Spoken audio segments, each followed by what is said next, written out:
Unfortunately, as I mentioned earlier, Syrian EFL teachers struggle with achieving their goals, not because they lack the effort, but rather because it's how they construct their current objectives to meet the final goal. That is, if they actually do construct or write objectives. And as I mentioned, unfortunately, many teachers do not write lesson plans. And to be more accurate, many English language teachers in Syria do not even know how to write a lesson plan. That's reality. Nobody trains them. Okay? Most teachers, I remember when I talked to many of my colleagues, and I would say, how do you prepare for your classes? They would say, we take a look at the book, we open the book, we read the text, but find the meanings of difficult words, look at the grammar, and prepare the lesson. We depend on the teacher's manual to write the correct answers, and that's it. Unfortunately, many teachers don't prepare lesson plans and don't write out objectives. And it's really important in your daily learning to have what we call SMART. So don't confuse SMART, because earlier today, Kinda was talking also about SMART, but that she was talking about smart technology using online teaching and education and stuff like that, synchronous and asynchronous. So that's a different kind of SMART. That's a word. This is an acronym. Okay, so SMART that I'm talking about is an acronym that actually represents 5 words for creating clear objectives in your lesson. Okay, so what are SMART objectives? The first letter stands for specific. So the S is for specific, and it's the most important part of establishing any objective in your classroom. Okay, the less specific the objective is, the more difficult it becomes to achieve it, and the more specific it is, the easier it becomes to achieve what you want to achieve. It means that we should provide a very concise, explicit description of what is to be learned and accomplished by the students.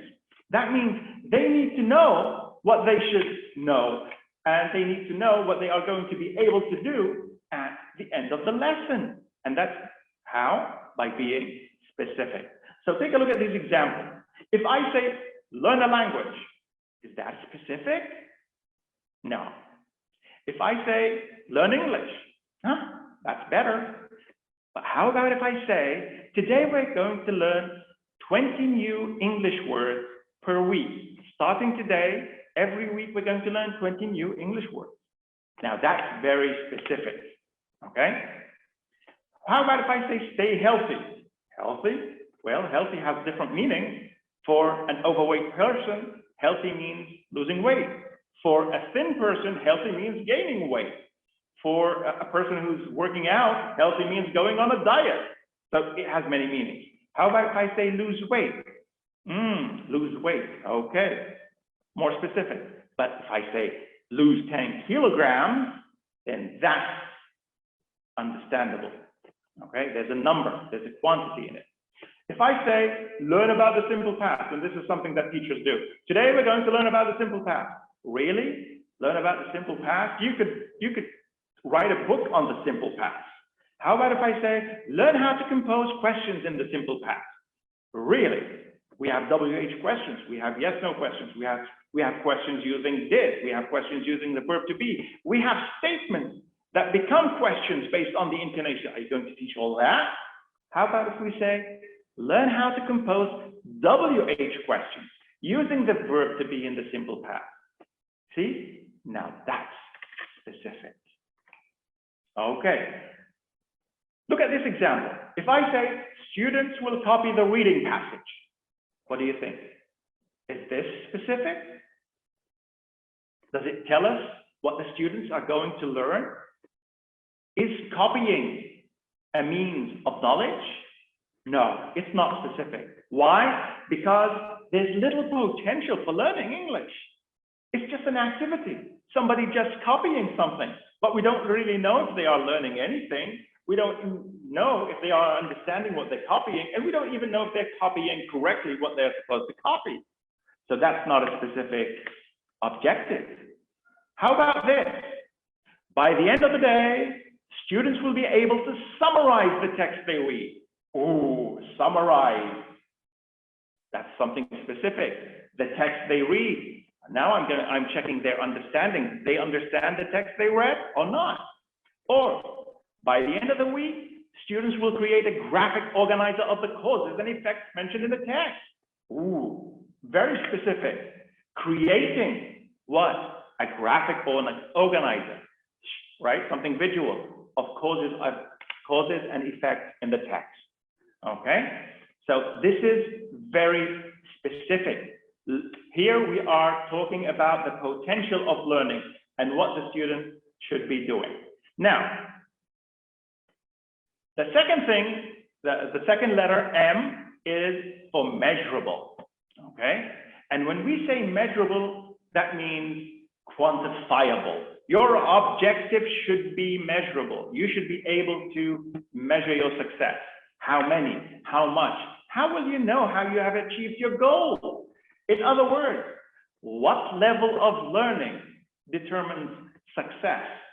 The objectives should be concrete so we can assess and evaluate them in specific ways. Look at these examples. If I say, today we're going to listen to English conversations. Yeah, so what? How am I going to measure this? How am I going to measure what the students are learning? But if I say, listen to 30 English conversations in 30 days. Now that's measurable. Why? Because I have 30 days to evaluate if the students have listened to the conversations and have learned anything. How about if I say, my students can write in English? Really? What can they write? A phrase, a word, a sentence, a paragraph, an essay, an article, a book? What? But if I say my students can write a 5-line paragraph in English, now that's measurable. First, we're talking about a paragraph, and a paragraph has elements. We have the topic sentence, the supporting sentences, the concluding sentence, the examples, and so on. And it's 5 lines. So if students can write 5 lines properly and include all of these elements, that's measurable. If I say, today we're going to learn English grammar. Learn English grammar? Really? There are tons of books on English grammar. Are we going to learn all of the English grammar? How about if I say, today we're going to learn 2 English grammar points per week? What does that mean? That means I'm going to evaluate you every week to see if you have learned those 2 points. So that's not really much, is it? So these are measurable, okay? Look at this example. Students will guess the story by looking at the pictures. Okay, so the students are going to look at the pictures and they're going to guess. How can I measure a guessing, something that is that abstract? Okay, that's not measurable. It's not clear what they will learn by looking at the pictures, right? How about this one? After students look at the pictures, they will have to describe 2 pictures using the simple present and appropriate adjectives. Is this measurable? Yes, because I'm talking about only 2 pictures, and they have to use a certain tense, and they have to focus on a certain part of speech. So I can measure if they are using the tense properly, and I can measure if they're using the adjective properly when describing 2 pictures and not all the pictures. The A in SMART is attainable, okay? Attainable. And as you can see from the picture, there's a stairway going upwards, and it means that it is achievable, okay? Can you really do it? Can you really achieve this objective? Is it possible? Is it really realistic? Do you have time to achieve it? Right? And one complaint of most Syrian English language teachers is, we don't have time. We don't have time. We only have 3 classes a week, 45 minutes. And I think that now they're 40 minutes. How are we supposed to, reach our objectives? Most teachers do that. They say that, right? So if I say, Watch 50 TESOL talks every day. Is that attainable? Is that possible? 50 TESOL talks? That's like 50 hours, and the day only consists of 24 hours. But if I say, watch one TESOL talk every day, oh, that's attainable, that's achievable. I can watch one, an hour, half an hour, that's okay. How about if I say, become fluent in English in 1 month? Is that realistic? Can I actually become a fluent speaker of English in 30 days? Not even possible, right? But if I say, be able to have a 2-minute conversation in my English class, 2-minute conversation. Okay, that's feasible, that's realistic. I have time to do it, right? But becoming fluent in 1 month, I don't have enough time. If I say students will be organized into groups, okay, so we organize them. What is to be attained with this organization? Nothing. It's not attainable. It doesn't show what they will do. But if I say students will collaborate in groups of 3 to complete the project at the end of the unit. Does that make sense? Yes, because it tells the students what they're going to do in the group. They're going to collaborate, work with each other, and they're going to complete a project, right? So that's feasible. At the end of unit 2, it tells them when it's going to occur. So that's possible. Having 3 students working on one project, that's doable, okay? The R is for relevant. Okay, of course, relevant means that your English goals will be easier to achieve if they are relevant. In other words, they are connected to the learning situation, okay? It's not just because you like something that you decide, okay, I'm going to use this. No, it has to be related to the content that you are teaching, to the skill that you are working on. The task should be relevant to what students need to be successful in order to move to the next level of proficiency. The objective should focus on the results and outcomes of what students are able to know, what students are able to learn, and be able to do in an interesting way. That's why it's relevant, just like the jigsaw piece here. This jigsaw piece is relevant to that position, so the picture can be completed. If I say, my objective is to increase students' communicative skills, okay? This is my objective, and I said, I want them to speak fast. Really? How is speaking fast related to communicative skills? That's a false connection. It doesn't make any sense. Actually, speaking fast does not mean that you have communicative skills. But if I say, I will increase their vocabulary about a specific topic every week so they can practice talking about it with their classmates, okay, that makes sense. That is related to increasing communicative skills of the students, right? One specific topic every week, adding words to that specific topic, and then having students having dialogues and communicating with each other using those words. Yeah, that's communicative skills, okay? So that's what it means to be relevant. If I say students will be taught listening skills, okay, how is this relevant? It doesn't show any relation, right? Because it's not result-oriented. What is the outcome of teaching listening skills? But if I say, students will listen to the lecture and write 3 causes for water pollution. Oh, okay, now I know why they're going to listen. They're going to listen and relate it to their comprehension of the listening and try to write out. So there is a result. We're going to see the result of their understanding from the listening activity through the causes they are going to write. In other words, there is student effort. Students know what they are going to do.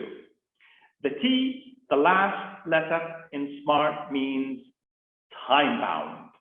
Time-bound. And as you can see in the picture, deadline. That means when.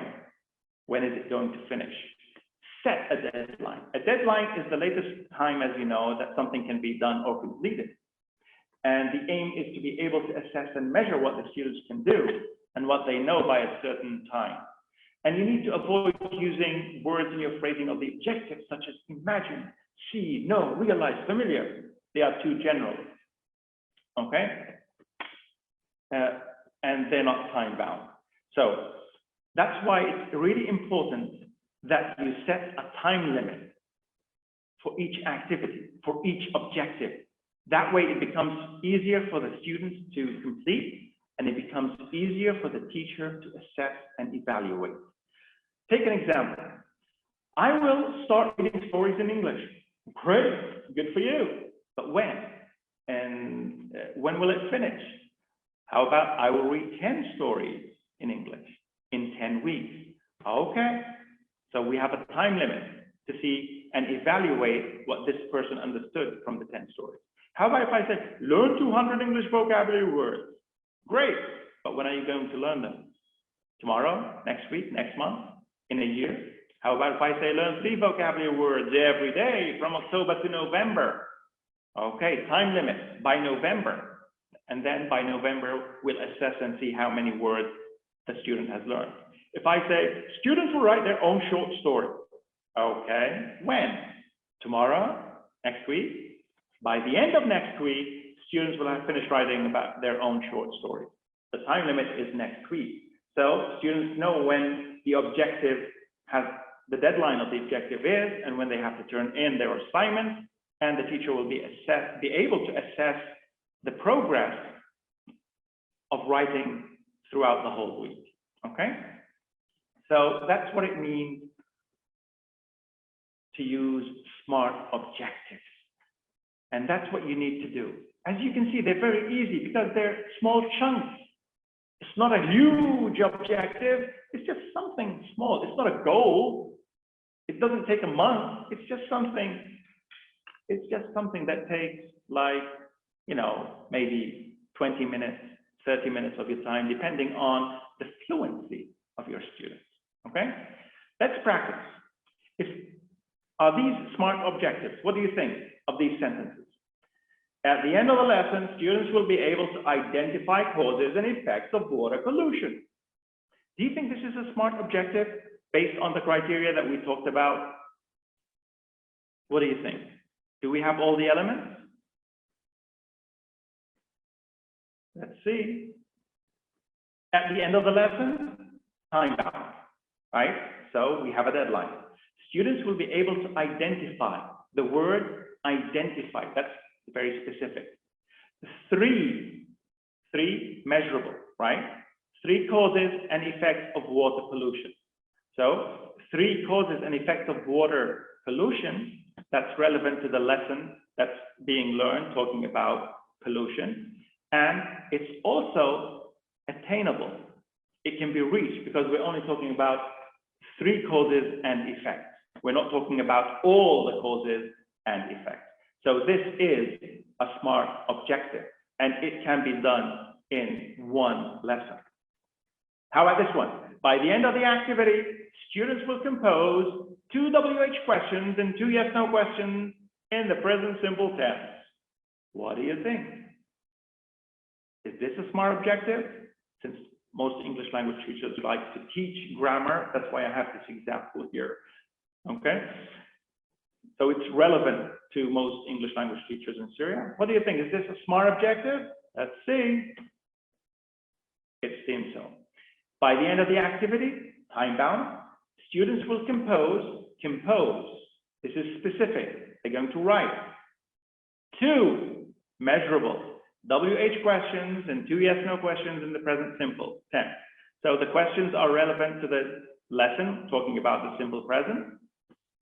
And the whole sentence from 2 WH questions are attainable. Why? Because they're only going to write 4 questions.